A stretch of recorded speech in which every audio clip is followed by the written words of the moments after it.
Assalomu alaykum aziz obunachilar, kanalimizga xush kelibsizlar. Bugun sizlarga popkorn chak-chak retsepti bilan bo'lishmoqchiman. Juda ham oson. Uyda bor masalliqlardan tayyorlaymiz.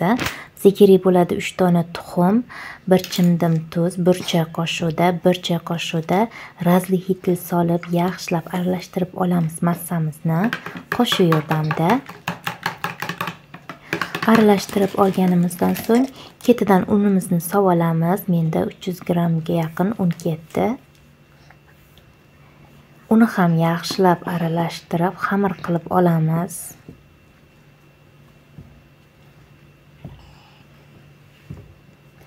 Qo'limiz yordamida yaxshilab xamir qilib olgach, endi yaxshilab olib ozgina tindirishga olib qo'yamiz 20 minutga.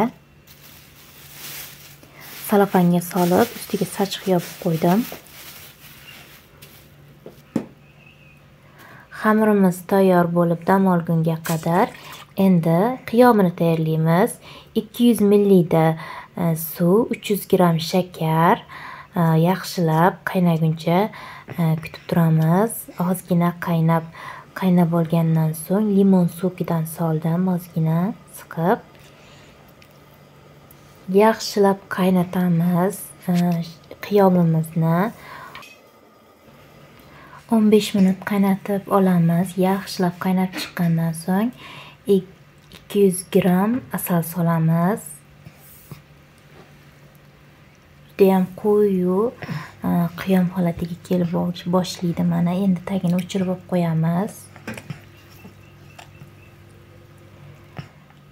Endi xamirimizni yoyib olamiz. Juva yordamida unlab yoyamiz, bo'lmasam qo'limizga yopishishi mumkin.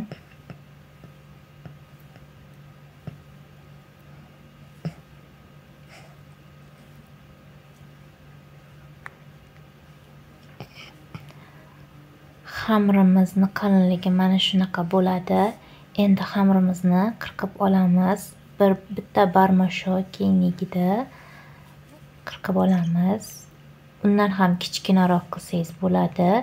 Juda ham kichkina qilgan ham yaxshi, bo'lmasam yog'ga kirgandan keyin shisha boshlaydi. Iloji boricha kichkinaroq qilgan yaxshi menimcha. Menda ozroq kattaroq bo'lgan ekan, yog'ga kirib rosa katta bo'ldi. Kichkinaroq bo'lsa ixchamroq bo'ladi deb o'ylayman. Endi unlab qo'limiz yordamida 1-2 marta aylantirib yuboramiz, shakli dumaloq bo'lib chiqishi uchun. Hamda yopishib qolmasligi uchun yog'ga kirganda hamma xamirlarimizni xuddi shunday qilib kesib olamiz, mayda qilib. Endi qizib turgan yog'imizga sovolamiz.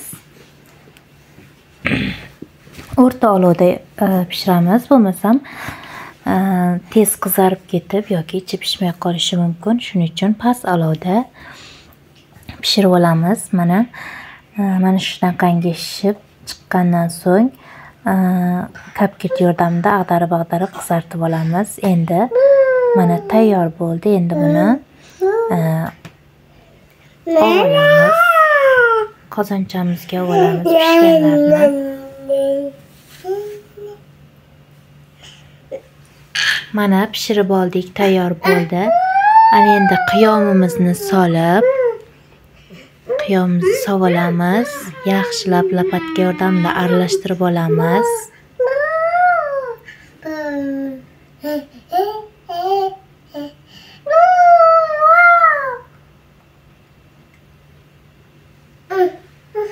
Aralashtirib olganimizdan so'ng dumaloq qolipga soldim.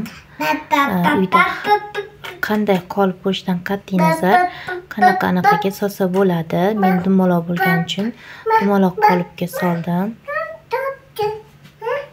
Juda ham yumshoq mazza qilib yeydigan chak-chak bo'lar ekan. Sizlar ham albatta tayyorlab ko'ringizlar. Ko'rinishi xuddi popkornga o'xshab ketadi albatta. Yaxshilab ustiga bosib qotirib olamiz.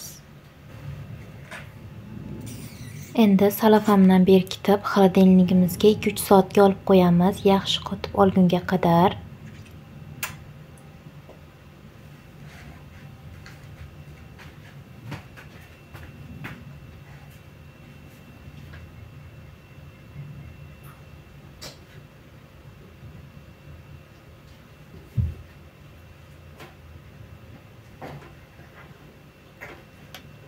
Mana xolodilnigimizdan ham oldik. Endi pichoq yordamida kesib dasturxonga tortamiz. Ko'rib turganingizdek juda ham mazali chiqqan, yumshoqqina. Uydagilar maza qilib yeyishdi. Resept yoqqan bo'lsa, albatta kanalimga obuna bo'lib qo'yishni unutmang azizlar. Sizlar bilan keyingi videolargacha ko'rishguncha deyman, o'zingizni ehtiyot qiling. Sog' omon bo'ling.